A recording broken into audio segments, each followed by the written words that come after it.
Texas heat shimmered like a veil over the barren fields.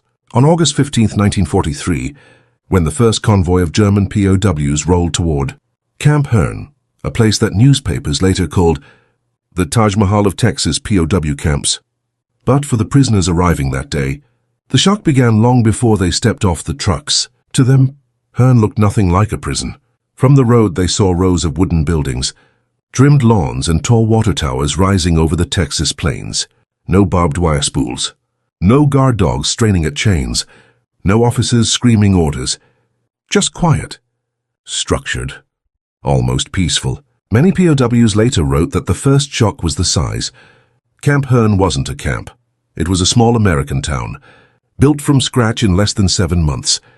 It had streets, electricity, running water, a fire station, workshops, athletic fields, a theater stage, classrooms, and even its own hospital, and it was all for them. As the trucks rolled past the gates, the soldiers noticed something even stranger. U.S. guards stood relaxed, uniforms dusty, rifles slung carelessly over their shoulders. They didn't bark commands. Some looked barely older than the prisoners themselves, farm boys drafted into the army and assigned to guard men who had fought in North Africa and Europe.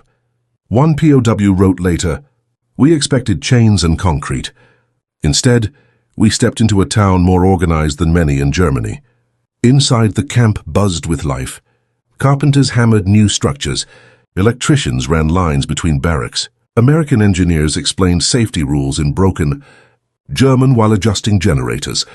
It was the opposite of every propaganda film Berlin had shown them. But the biggest shock came after they entered the barracks. Each soldier received a mattress, not straw but cotton-filled, 3 blankets, a pillow, fresh sheets, soap, razors, toothbrushes, and a metal locker of their own.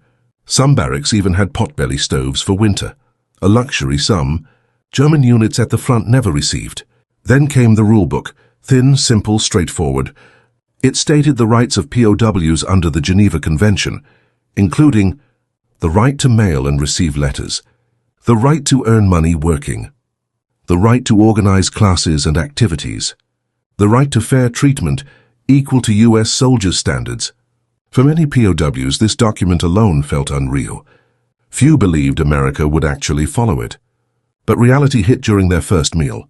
As they filed into the mess hall, the smell of beef stew, potatoes, buttered bread, fresh fruit, and hot coffee filled the room.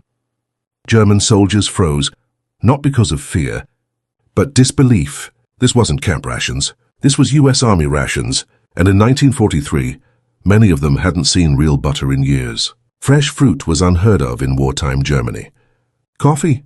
Only officers got that back home. One prisoner whispered, "If this is captivity, then Germany has lied to us."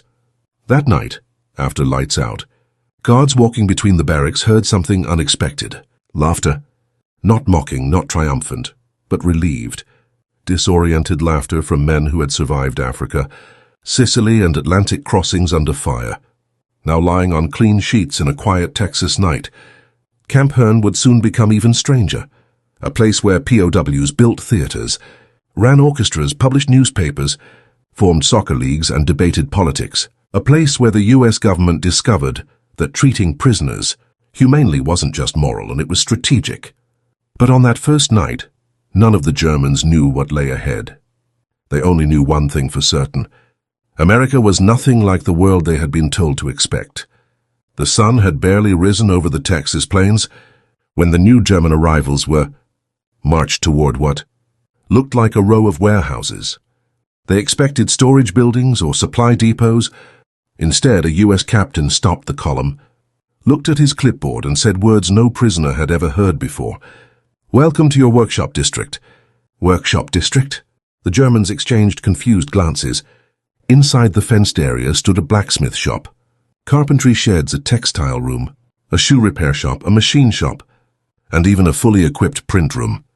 Every building buzzed with activity, Germans working alongside Americans, earning wages in camp script, repairing equipment, sewing clothes, carving wooden furniture, sharpening tools, cutting metal, running lathes, typing documents. This wasn't forced labor. It wasn't punishment. It was the US following the Geneva Convention to the letter. German POWs were stunned to learn they could choose their occupation, earn money, buy goods in the camp store, fight to be sticky my feet zinder, order books, fausti u quantra, sada, pay for better meals, purchase hobby materials. One POW later wrote in his diary, "We were prisoners, yet suddenly we lived in an economy." But the shock didn't end there. At 10 a.m., the guards opened another fenced section, and the Germans suddenly heard shouts, whistles, and the thud of a ball hitting dirt. At first they thought it was military drill. It wasn't. It was the sports complex. Camp Hearne had 5 full-sized soccer fields, baseball diamonds, volleyball courts, boxing circles, running tracks. The Germans stared in disbelief. Their last memories of sports were bombed-out fields back home, stadiums stripped of metal for the war effort, exhausted youth unable to train. Here, in captivity, they saw Americans installing fresh nets, marking white lines on fields, dragging the soil flat with tractors. And then came the next surprise. The guards handed them real soccer balls, leather-stitched, well-maintained. For many POWs, it was the first proper ball they had seen since before the war. Within hours, the first match began. American guards sat in the shade drinking water, watching Germans play with surprising skill. Some guards even placed small bets on which barracks team would win. Texans betting on German soccer players in a POW camp, a scene none of the prisoners could have imagined. Sports became so central to the camp that Hearn earned a nickname, the World Cup of Texas. But the greatest shock came later that afternoon. A sergeant escorted several POWs to a long wooden building at the far edge of the camp. Inside, the Germans froze. It was a theater, a stage with curtains, rows of benches, lighting rigs, a backstage workshop. It looked like something from a small city, not a prison camp in the middle of rural Texas. The sergeant explained, "You want plays? Music? Lectures? Build it, use it, just keep it peaceful." And the Germans did. Within weeks, Hearn had orchestras, cabaret shows, dramatic plays, comedy nights, lecture series, and even a small newspaper written and printed by prisoners. They carved props, painted sets, made costumes from old flour sacks, rewired stage lights themselves. Some productions drew more than 1,000 spectators, prisoners and guards, sitting together, separated only by an aisle. One American guard later said, "I'd never seen Germans smile until we gave them a theater." But perhaps the most remarkable moment happened when a US corporal opened the doors of the camp library. Thousands of books, German, English, French, histories, novels, poetry, science textbooks, donated by universities, churches, and local families. One POW touched a spine of Goethe and whispered, "I am a prisoner in a land that gives me more books than my own army." By the end of 1943, the Germans realized something profound. The Americans weren't trying to break them. They were trying to civilize captivity, to prove something about democracy, discipline, and humane treatment. And that realization would soon change how thousands of POWs viewed the United States forever. A cold Texas wind cut across the camp yard as a new group of German officers was escorted toward a series of long, low buildings. They marched stiffly, still carrying themselves with the rigid discipline of the Wehrmacht. Their expectation was simple: interrogation, pressure, punishment. That was how most POW camps in Europe treated captives. But inside the first building, nothing was as expected. Instead of glaring lights or armed guards, the officers entered a quiet academic room. Tables, chalkboards, shelves, notebooks. At the front, a sign written in clean American handwriting: Educational Center, POW Academic Program. One lieutenant whispered, "This must be a trick." But it wasn't. A US official walked in, not a soldier, but a civilian educator hired by the War Department. He welcomed the Germans and explained something incredible. They could earn university credits, take courses in mathematics, history, engineering, literature, agriculture, learn English, study American political systems, attend lectures from real professors brought in from Texas universities. This was not propaganda. This was curriculum. The officers sat silently, stunned. They had expected interrogation. Instead, they were being offered higher education. At noon, the group was moved to the agricultural section of the camp. Fields stretched beyond the fences, rows of crops managed by POW work units. A Texan supervisor explained, "You work, you get paid. You don't want to work, you study. But everyone contributes something." The Germans watched tractors plow the soil, huge roaring machines. Most had never seen horsepower like that. Back home, many farms still relied on oxen and horses because fuel shortages crippled Germany's agriculture. One POW turned to another and whispered, "They fight a world war and still have fuel to plow fields?" It was a moment of painful clarity. Germany was fighting for survival. America was fighting with abundance. But the biggest shock came later that afternoon. The officers were led toward a building with a tall chimney. They expected a factory or kitchen. Instead, it was the camp canning plant.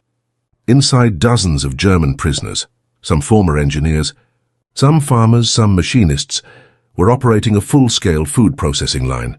They cleaned vegetables, sealed cans, operated pressure kettles, tracked inventory, and produced thousands of canned rations. A U.S. sergeant explained, "These go to American soldiers." And yes, POWs built this system. The Germans were speechless. They had assumed America would use prisoners for hard labor, breaking rocks, digging trenches, hauling lumber. But instead, the U.S. had turned POW captivity into something else entirely. A functioning microeconomy, a workforce with rights, a self-contained community producing real output. One officer later wrote, "They made us productive, not as slaves, but as men." As the sun set, the officers passed the recreation field. An American baseball game was underway. On the bleachers, Germans and Americans sat together, chatting, laughing, passing drinks. No segregation, no hostility, just people. It struck the officers harder than any interrogation could. They were watching guards and prisoners enjoy a game side by side, separated only by uniforms and not ideology. One German captain, a former teacher, felt something he had not felt since leaving home. Humanity. He turned to the American lieutenant escorting the group and asked quietly, "Why do you treat us this way?" The lieutenant thought for a moment, then answered, "Because one day you'll go back home, and we want you to remember how we treated you." It was a message that would change countless German POWs forever, and reshape how many of them viewed the United States long after the war ended.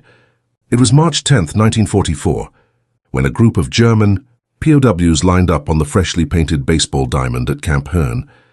The grass was green, freshly mown. White lines stretched from home plate to the outfield. Dirt clung to cleats and uniforms. The sun shone on a camp that felt almost unreal. The POWs had been given an unusual order. "Today you play Americans against Germans." The Germans had played soccer and handball in the past months. They had even tried tennis and volleyball. But baseball?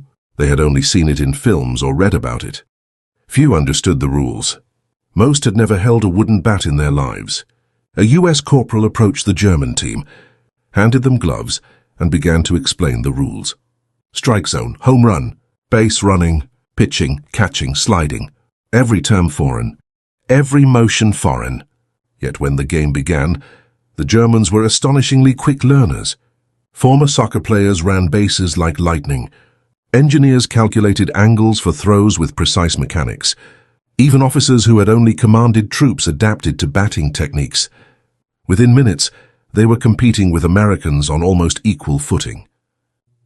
The Americans, many barely older than 18, were equally surprised. Here were men who had fought across Europe, some veterans of the Eastern Front, learning a game they had never played in an afternoon, and enjoying it. Cheering, shouting, laughing. The field echoed with voices in English and German. Local journalists from Hearn later described the scene as surreal. A POW camp alive, not with fear or punishment, but with a sense of sport, camaraderie and normal life. The psychological impact on the prisoners was immense. For the first time, they realized they were being treated as human beings, not as enemy objects to be broken. They began to form bonds with some guards, even laughing at shared mistakes on the field. One German wrote in a diary entry that evening, "We came expecting chains and orders. Instead we ran, laughed, and competed like boys. I cannot describe the confusion in my mind. Is this a trap? Or is this truly America?" The game wasn't just recreation. It became a tool of morale management. Camp commanders observed that prisoners who participated in sports were less restless, more cooperative, and more compliant with camp rules. Soon, Hearn's baseball fields hosted daily matches. Barracks teams formed leagues. Officers and enlisted men played together. American guards sometimes coached German players. The camp newspaper, written and printed by POWs themselves, chronicled these games, complete with scores, player stats, and weekly schedules. One edition even ran a most valuable player column, listing the names of both German and American soldiers. Yet beneath the laughter, there was an undercurrent of shock and disbelief. German POWs, hardened by years of combat, could not reconcile this with what they had been taught about Americans. This was not a prison. This was a town, a school, a playground, all inside barbed wire. By the end of the month, POWs had also formed athletic committees, refereed matches, and trained as coaches for younger prisoners. Soccer fields, volleyball courts, and baseball diamonds became places where discipline and camaraderie replaced fear and suspicion. One officer later reflected, "We arrived expecting cruelty and hardship. Instead, we found order, play, and respect. It was almost unbearable to believe."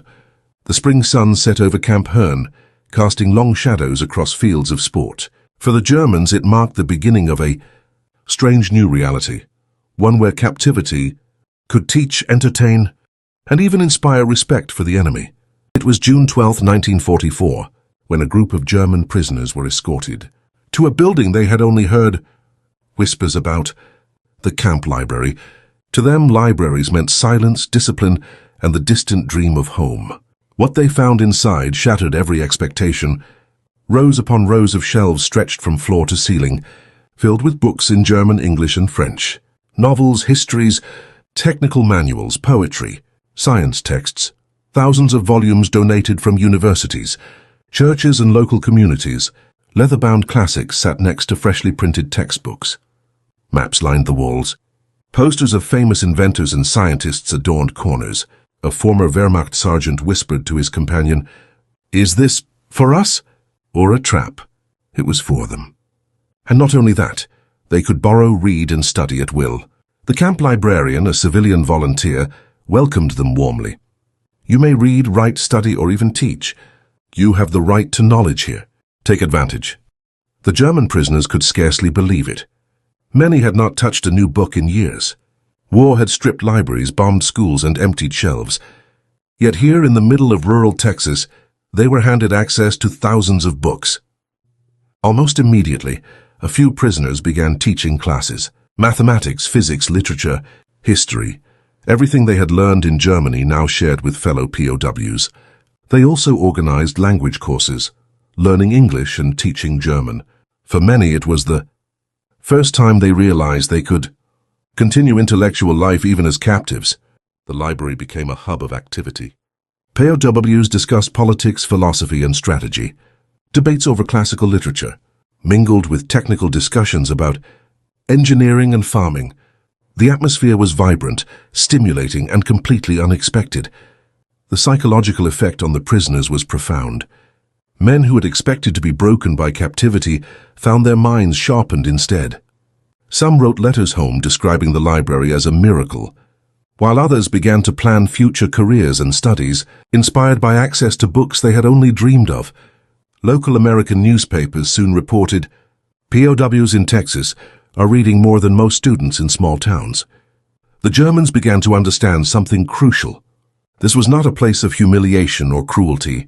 It was a controlled, humane environment designed to maintain order, teach skills, and encourage growth. Some prisoners later confessed that the library experience changed their perspective on the United States permanently. For the first time, they saw that Americans were not monsters, but citizens and capable of kindness, discipline, and foresight. The contrast with Nazi propaganda was stark. By the end of summer 1944, the library had become more than a building. It was a symbol of trust, culture, and the unexpected humanity of a nation at war. Every day, men who had fought in foreign lands, witnessed horrors of combat and suffered starvation, found solace in pages filled with knowledge, imagination, and a connection to the wider world. And yet, while POWs reveled in the library, they knew one thing. The world outside, and the one they had fought for, was still at war. But inside Camp Hearne, in this library, time slowed, fear receded, and the impossible reality of humane captivity became their new normal. It was September 1944, when a group of German POWs was escorted toward a section of Camp Hearne they had only glimpsed from afar, the workshop district. Most expected hard labor, digging ditches, hauling wood, or hauling rocks. Instead, they encountered something else entirely. Inside the fenced area, dozens of workshops buzzed with life. Metal clanged, saws whirred, lathes spun, hammers tapped rhythmically against anvils. Carpentry, metalwork, textile repair, printing. Every prisoner had a task that matched his skills. Engineers operated milling machines. Tailors repaired clothes. Former mechanics repaired farm tractors and camp vehicles. The Germans stared in disbelief. One officer muttered, "This is work? We are not slaves." A U.S. supervisor smiled and explained, "You work, you learn, you earn camp credits. You choose your job. Follow instructions, and it's your responsibility." For the prisoners, the reality was almost unbelievable. They could earn money in camp scrip, which allowed them to buy goods from the camp store, extra food, toiletries, tobacco, pens, or even small personal items. This microeconomy gave the POWs a sense of agency, a stark contrast to the brutality they had endured in European camps. Some POWs were trained to operate printing presses, producing the camp newspaper, which included news, sports results, and announcements for recreational activities. Others ran woodworking shops, building furniture, repairing equipment, and even crafting small gifts for their fellow prisoners. The Germans were astonished. They had freedom to create, within strict boundaries yet with dignity. Workshops were not only productive, they became social hubs. POWs discussed their trades, exchanged knowledge, taught one another, and even collaborated on creative projects. A group of mechanics repaired a tractor engine together, laughing at small mistakes and learning faster methods from one another. Carpenters carved detailed decorations for stage props used in the camp theater. Print shop workers experimented with typography and layout, improving the quality of the camp newspaper. For the first time, many POWs felt pride in their work. Some wrote letters home describing how they could use skills to rebuild Germany after the war. Others simply enjoyed the routine, waking up, heading to a workshop, performing tasks they were trained for, and seeing immediate tangible results. Camp supervisors noted that productive work led to less unrest, fewer escape attempts, and a calmer camp atmosphere. By turning captivity into a structured, purposeful environment, Hearn's administrators created an unusual harmony, one that relied on cooperation, skill, and trust rather than fear alone. One German prisoner later recalled, "We arrived expecting misery. Instead, we found opportunity. We were captives, yes, but we were men, making, learning, creating. Nothing like this existed in any camp we knew back home." By the end of the fall, the workshop district at Hearn had produced thousands of pieces of equipment, repaired hundreds of vehicles, and trained dozens of prisoners in trades that would benefit them for life. For the Germans, it was a shock to the system. Captivity could be humane, purposeful, and even inspiring, and yet they never forgot one lesson. This was America, a nation at war, but a nation capable of generosity even toward its enemies. It was December 24, 1944, when German prisoners at Camp Hearne experienced something they had never expected, a fully organized American Christmas celebration inside a POW camp. For many of these men, it was the first Christmas away from home, yet far from war zones, a surreal mix of nostalgia, surprise, and disbelief. The camp had been decorated with evergreens, handmade ornaments, and paper garlands crafted by POWs themselves. Lights flickered across the barracks, reflecting in the eyes of men who had endured years of combat and uncertainty. American officers and civilian volunteers coordinated the event, ensuring that no prisoner felt neglected. In the mess hall, tables were set with a variety of foods: turkey, pies, fresh bread, and candies. Luxuries that most Germans had not seen for years. For some, it was the first time they had tasted fresh fruit since being captured. For others, it was an almost unbelievable contrast to the rations back home or at the front lines in Europe. A German officer, still in uniform, whispered to his neighbor, This is not a prison. This is a village." Entertainment was provided by both American guards and POWs. Musical performances included piano pieces, guitar songs, and choral groups formed by prisoners. The POW orchestra played traditional German carols. While Americans performed popular American tunes, laughter and applause mingled with the scent of baked goods, an extraordinary fusion of cultures. Games and competitions were organized for the day. Soccer matches, volleyball games, and board games filled the afternoon hours. Prisoners who had been hardened by months of captivity suddenly found themselves laughing, cheering, and even exchanging gifts with guards. This level of trust and cooperation was inconceivable in the German view of the enemy. Letters from home were distributed as part of the celebration. POWs eagerly tore open envelopes from families they hadn't seen for years. Some letters contained photographs, drawings, or small presents. The emotional effect was profound: tears, smiles, and whispered conversations about loved ones, life before the war, and hopes for the future. Officers at Camp Hearne encouraged reflection and planning for life after the war. They spoke to prisoners about education programs, vocational training, and opportunities to learn trades while confined. Many POWs began to think seriously about post-war reconstruction, inspired by the skills they were acquiring in Texas workshops, farms, and classrooms. The Germans observed one undeniable fact: America, a nation at war, had resources, organization, and goodwill to stage such celebrations, even for its enemies. It was a stark contrast to wartime Europe, where Christmas often meant hunger, freezing, and fear. The psychological shock was almost unbearable.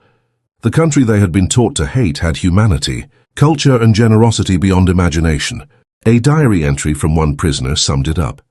"I came expecting suffering, punishment, and despair. Instead, I found warmth, joy, and care. America is unlike any place I have known. It is a paradox, and we are living inside it." By nightfall, the camp was quiet. Lights dimmed. Music faded, but the memory of that Christmas lingered, shaping perceptions, breaking preconceptions, and leaving a lasting impact on every German who celebrated inside Camp Hearne.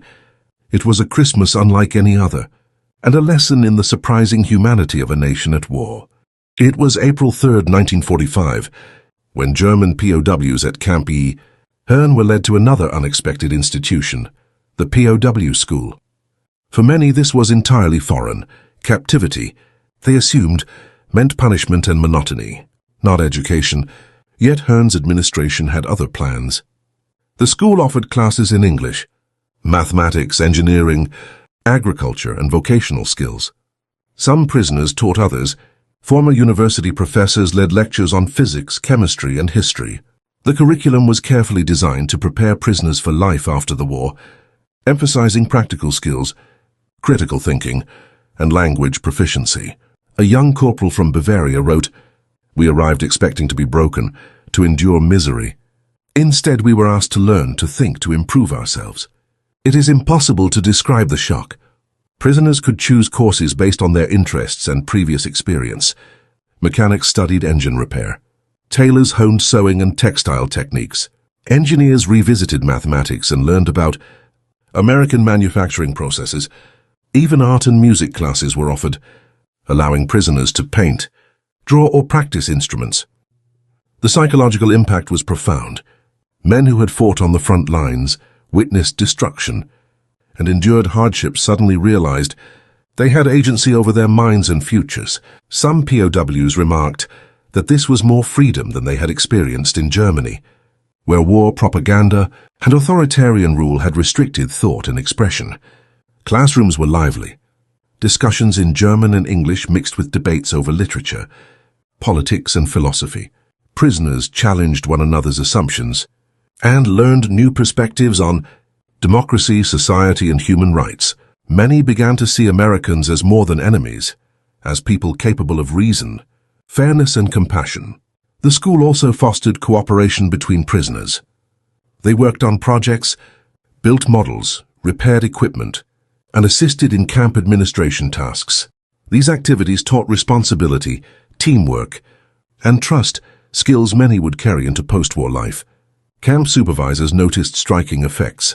Educated and engaged prisoners were less restless, more compliant and more motivated. Escape attempts decreased. Prisoners adapted to camp life while retaining morale and dignity. One German officer reflected years later, "We thought captivity would destroy us. Instead, it opened doors we never imagined. We learned, we created, we planned." Hearn was a school and a prison at the same time. But mostly, it was a place that taught respect and humanity. By the end of the spring of 1945, the POW school had become a cornerstone of Camp Hearne's philosophy. Education as a tool for morale, rehabilitation and mutual respect. For the German prisoners, it was another shocking lesson. Life in America, even in captivity, was governed by fairness, opportunity, and intellect, a concept entirely alien to the war they had fought in Europe. The school was more than a building. It was a symbol of a nation that combined power with civility, strength with compassion, and captivity with education. For the prisoners, the lessons learned there would resonate long after the war ended, reshaping their understanding of the world they had thought they knew. It was July 1945, and summer had arrived at Camp Hearne. For German POWs, the long days brought a new kind of shock, unexpected freedoms within the confines of captivity. Gone were the constant drills and rigid schedules of their early months. Instead, the camp administration allowed structured leisure, recreation, and even cultural activities that the prisoners could manage themselves. In the center of the camp, a sports field had been created. Prisoners organized soccer matches, baseball games, and track competitions. American guards occasionally joined, but most games were prisoner-led. For many men, this was the first time in years they experienced the joy of competitive play without fear of bombs or bullets. A former Luftwaffe pilot, now assigned to field maintenance, remarked, "We came expecting hardship. Instead, we ran, we laughed, we competed. It felt impossible, as if the war had never followed us here." Music and theater also flourished. POWs staged plays, musical performances, and variety shows, sometimes incorporating traditional German songs. They crafted props, built stages, and even directed performances themselves. Audiences of fellow prisoners applauded enthusiastically, creating an environment of cultural enrichment, entirely at odds with what they had endured in Europe. The camp's administration encouraged these activities for practical reasons. Engaged prisoners were calmer, more cooperative, and less prone to escape attempts. But the Germans could only process the deeper implications slowly. They were being treated as human beings, not as enemies to be broken. This was a profound psychological shock. Some prisoners even took up hobbies they had abandoned for years: painting, woodworking, reading novels, or writing poetry. The workshops previously used for vocational purposes became creative studios. Prisoners collaborated on projects, exchanged skills, and even began teaching each other new crafts. The sense of agency was unprecedented. They could choose how to spend their day, develop talents and interact socially, all while remaining captives. In addition to entertainment and creative activities, prisoners had access to organized religious services, libraries and newspapers. They read not only in German but also in English, exposing themselves to ideas, news, and culture entirely foreign to wartime Germany. Some POWs reflected that these small freedoms, the right to read, to learn, to play, were more meaningful than mere physical liberty. Even routine interactions with Americans were surprising. Camp staff treated prisoners with courtesy and respect, addressing them politely and negotiating responsibilities rather than issuing only orders. A former soldier recalled, "I expected hatred and discipline at every turn. Instead, we received guidance, explanation, and often patience." The reality of this camp challenged everything we had believed about our enemies. By the end of summer 1945, German prisoners at Camp Hearne had developed a sense of community, purpose, and cultural exchange.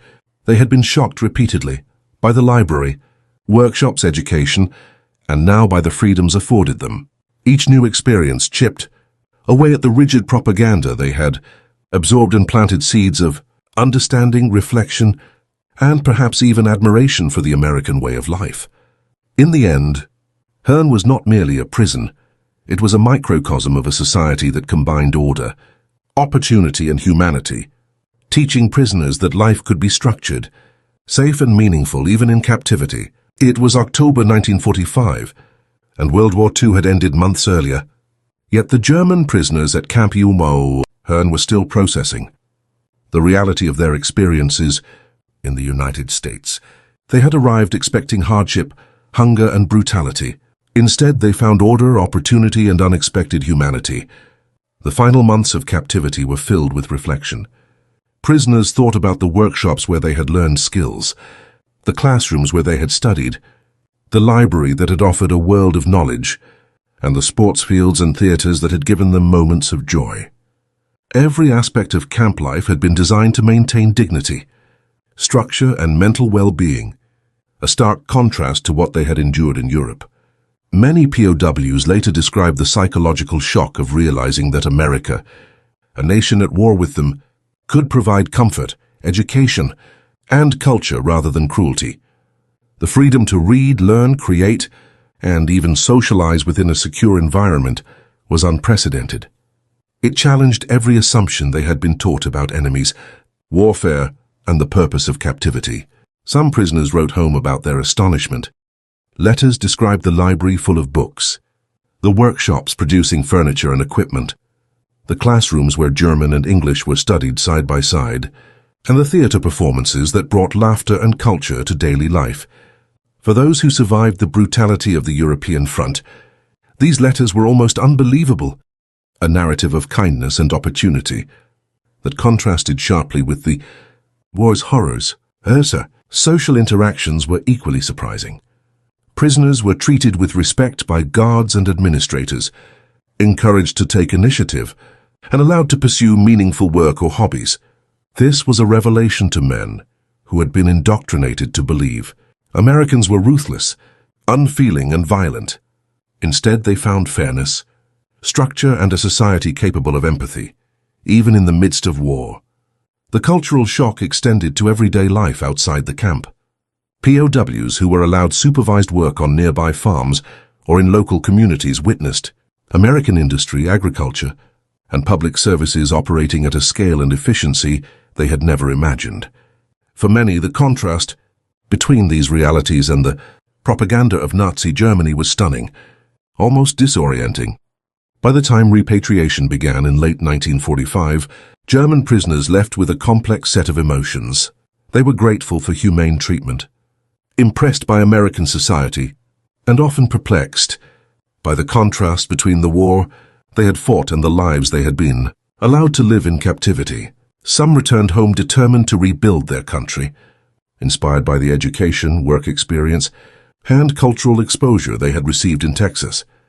Historians later described Camp Hearne as a model of humane captivity, demonstrating that even during war, it was possible to balance security with dignity, control with freedom, and captivity with opportunity. The camp became an example of how thoughtful administration and structured programs could transform prisoners' experiences, leaving lasting impressions on thousands of men.